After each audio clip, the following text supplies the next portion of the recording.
Hey guys, this here is going to be another story collab, this time with Crispy's Tavern and Crowe's Perch. They will be doing part 2 and 3 respectively. So after this video, make sure you go check out their parts as well.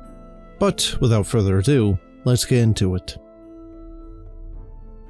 I'm lucky enough to have a pretty solid and consistent group where each of us take turns to DM campaigns. Some of us, however, are not as good at it as others. The group is 6 in total, 5 players: John, Aaron, Miles, Nanashi, myself, and then the DM. Now to start, the DM isn't a bad dude. He definitely means well and has a very good time playing, but he does have a few flaws as a player, but nothing really bad per se. He's just rather braggadocious about his character's abilities, despite all of them being right out of the official and UA sources without multi-class building, and is overly loquacious when describing his actions, which is made only worse by the fact that he has trouble actually producing coherent sentences, and not from any speech impediment, just from a tendency to word salad, and he giggles like a maniac whenever he rolls particularly well. He's also much older than the rest of us. He's a Vietnam vet actually, though on the younger side of it. And as such, he has that kind of old people thing where it seems like most of the information gets to him, but a lot of the important bits just go right through. And like I said, nothing actually bad or anything that makes us not want to play with him, but things that can definitely make you roll your eyes, or get a little frustrated sometimes at the table. And when I had finished up my campaign as the DM, he said that he had an idea and would take it over next, being set in the aftermath of a previous campaign that had made it to epic level, with all of the world-shattering events epic levels entail. It definitely sounded fun, but if only we knew. It started off pretty strangely. The whole party awoke out of some sort of fey cryostasis pods, mostly paralyzed and having only the barest of movement to crawl out of said pod, and with none of our starting gear. All that was in the room was a crystal table with food and a note saying, "Eat." None of us had any idea who each other were, or how we got there. Some of us were not trusting of Fae, or the strange food that they would offer, and were desperately searching for some other way out. But there was none to be had, nor were there any NPCs around to ask questions to. And something to note here is that this was already after a session 0, where we determined the basic plot hook, and went back over the setting, as the epic campaign had ended a few in real life years prior, and nothing like this was included. After the last of us relented and ate the food, we regained our strength, and we did some normal puzzles to regain our gear, which I don't remember the details of, but they were okay? And finally, our purpose was revealed to us in-game. The world was shattered by our past character's shenanigans, and we were to put it back together. And with that, we were teleported to one of the world chunks. Next came the first actual problem. We happened upon a small farmstead that was being ran by a halfling couple, and doubled as a sort of roadside general store. John basically asked what they had, and was answered with, "What do you need?" But then, every basic object, rope, pickaxe, lantern, etc., wasn't available. It actually got to the point where John read through the entire adventuring gear table, line by line, and got nothing. Exasperated, he asked what they did have, and the DM said, with, I can only imagine he thought was a knowing wink like Santa Claus in The Night Before Christmas, "What do you need?" I swear, I thought blood was going to squirt from his eyeballs. Finally, someone else asked for something oddly specific to his class, I think a bunch of iron bars, and they happened to have that.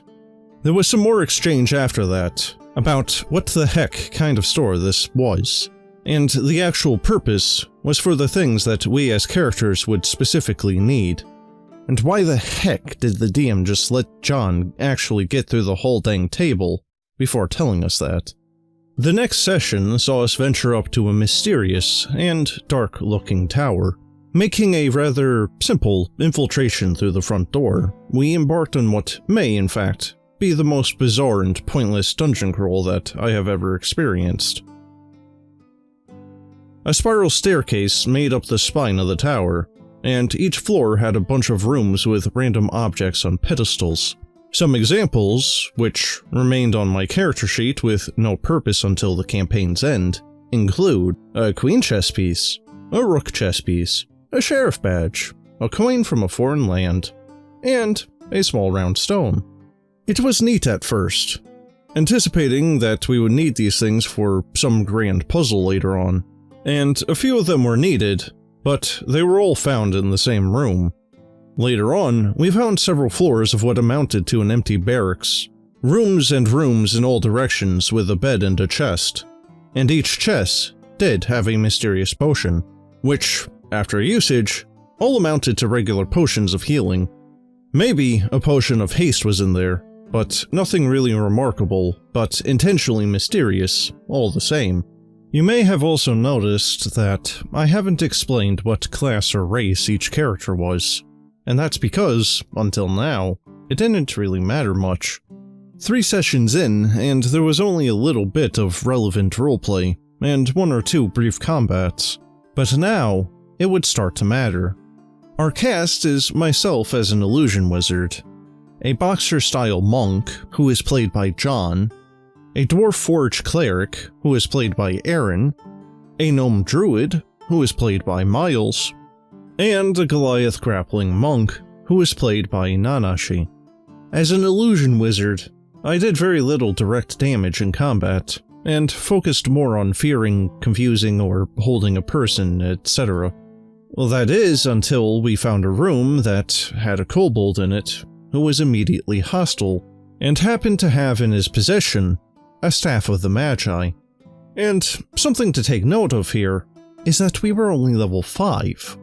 This is also the session that Nanashi joined the campaign after being absent for personal reasons, and the DM had given him a pair of returning hand axes that were +3 and did 1d10 damage.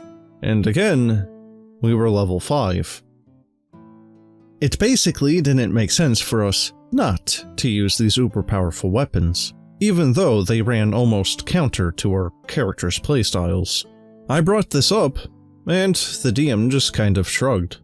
John and Aaron may have gotten items too, but this was the last session that they played these characters, so I don't remember. Eventually, we reached the top of the tower, and we saw some more interesting stuff, like a warrior who was frozen in ice in a prison cell, but with no way we could interact with him.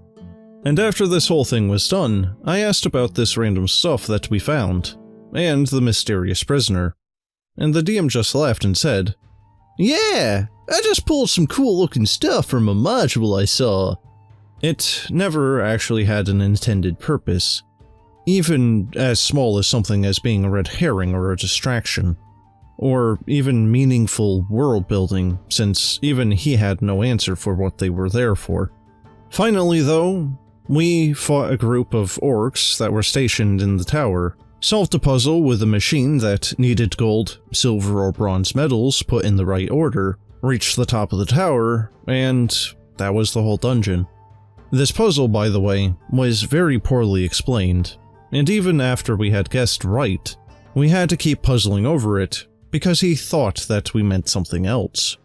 Nanashi later told me in private that he wasn't fond of the tone that the DM was using throughout the puzzle, finding it very condescending.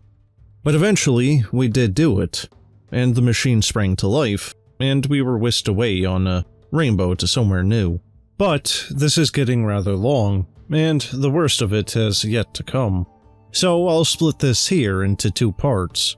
Up until now, we had all figured it was just a slow burn into something bigger and more exciting. This was actually true, but not in the way that we had hoped. Well guys, I don't know what is really in store for this story with part 2 and 3, but at least on face value for this particular story, there doesn't seem to be anything particularly egregious here that you as players couldn't just try to nudge the DM to better his faults. But, seeming as how that this is a 3-part horror story, and the foreshadowing in the last bits of the story here, there has to be something bad. But as I said at the beginning of the video, Part 2 and 3 will be done by Crispy and Crowe respectively, so make sure that you go watch their videos for the conclusion to the story. But that's the end of the video. I hope you enjoyed, and, as always, have a good one.